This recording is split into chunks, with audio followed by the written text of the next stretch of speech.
भान देगा देवा दान चरणात ध्यान राहू देगा अमृताची वेळ अमृताचा कुंभ भक्तीचा मृदुंग वाजू देगा।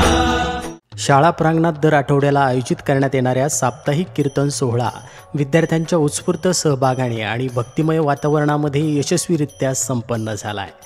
या सोहळ्यामध्ये विद्यार्थ्यांनी परमपूज्य सद्गुरू आत्मामालिक माऊलींच्या नामस्मरणाचा लाभ घेतला आहे, तसेच सांस्कृतिक आणि आध्यात्मिक मूल्यांची शिकवण आत्मसात केली आहे। कीर्तनाच्या माध्यमातून भक्ती, सदाचार, नैतिकता आणि जीवनातील सकारात्मक दृष्टिकोन या विषयावर विद्यार्थ्यांना प्रेरणादायी विचार देण्यात आलेत।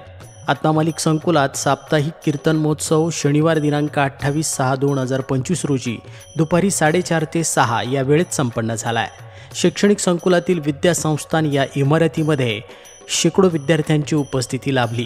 श्रीमान हरिभक्तपरायण युवा कीर्तनकार धर्मानंद महाराज पवार यांच्या भव्य दिव्य कीर्तनाचा कार्यक्रम हा संपन्न झाला आहे। यामध्ये पक्वासाठी सहकार्य लाभले निलेश महाराज काळे, शुभम कोळीसर आणि गायक होते वसंतजी नारदसर, कमलेश महाराज जाधव, गणेश महाराज जाधव, स्वप्नील महाराज राऊत, संजय सूर्यवंशी, ईश्वर आव्हाड, आदित्य सुपेकर, विकास चव्हाण, ऋषिकेश खरे आणि रवींद्र महाराज रोहम।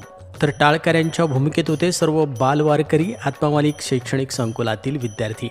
या कार्यक्रमासाठी श्रीमान आत्मदर्शनजी बागडे सर यांनी उत्तम समन्वय साधला। यावेळी संस्थेचे अध्यक्ष माननीय श्रीमान नंदकुमारजी सूर्यवंशी साहेब यांनी या उपक्रमाचं भरभरून कौतुक केलं आहे। अशा कार्यक्रमांमुळे विद्यार्थ्यांच्या व्यक्तिमत्व विकासाबरोबरच त्यांच्यात आध्यात्मिक जाणीव आणि संस्कारही वृद्धिंगत होतात, असं साहेबांनी म्हटलं आहे। या कीर्तन सोहळ्यामुळे शाळेच्या परिसरात आध्यात्मिक वातावरण निर्माण झालं असून पालक, शिक्षक वर्गानेही या उपक्रमाचं स्वागत केलं आहे। आत्मामालिक न्यूजसाठी संपादक सागर आहिरे, कोकम ठाण।